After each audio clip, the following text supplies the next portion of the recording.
Chapter 1. Temple, Georgia. July, year 26 of the Horseman. The first time I meet death, I am not ready.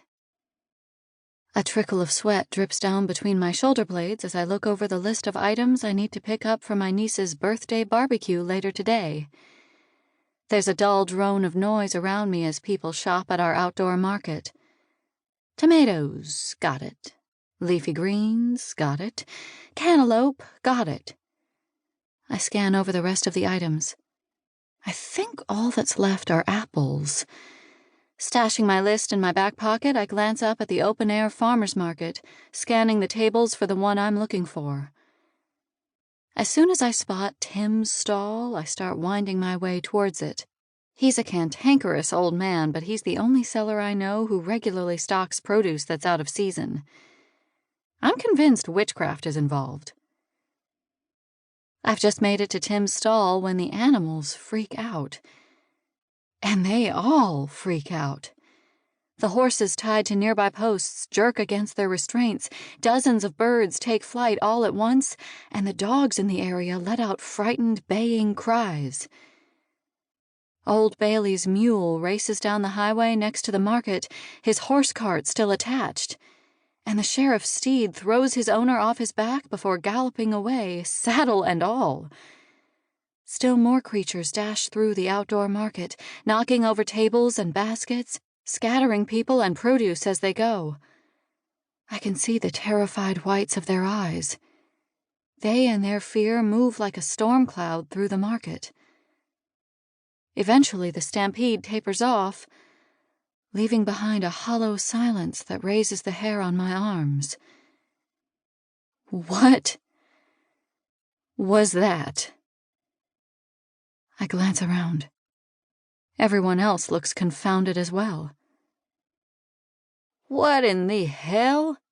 someone says. "In all my life, I've never seen animals act that way," someone else says. But then the thought is punctuated by a laugh, and someone else joins in, and suddenly it's like the tension leaks out of the space. People help right knocked-over crates and chairs, the produce gets rearranged, and conversations resume. A group of men and women split off to retrieve the lost animals, and an elderly man helps the sheriff to his feet. Everyone seems to be shrugging off the strange behavior like a bad dream. I turn back to Tim, the stall owner, and then my eyes drop to the apples. I try to focus, though I haven't shaken that unnerving silence that seems to ring in my ears. My attention drops to the apples. I read the price, then I read it again. $1.50 per apple? I say, astounded. That must be an error. "You don't like the price? Then don't buy them," Tim says. "So it's not an error?" "I didn't even say the price was too high," I respond, "though it is. The fact that you assumed it means you know it's unreasonable." "Deal with it." He might as well steal my purse while he's at it. Way to rob the customer blind. "But it's an apple," I say slowly. "This has to be a joke." "You don't like it, buy from someone else." Damn this man.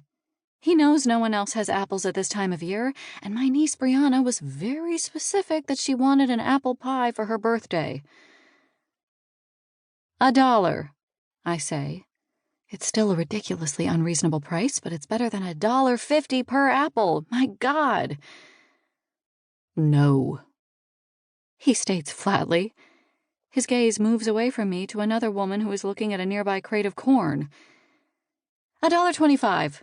I try again, even as I'm trying to figure out if any other sellers would have apples in stock. Martha might. Tim gives me an annoyed look. "I'm done talking about this."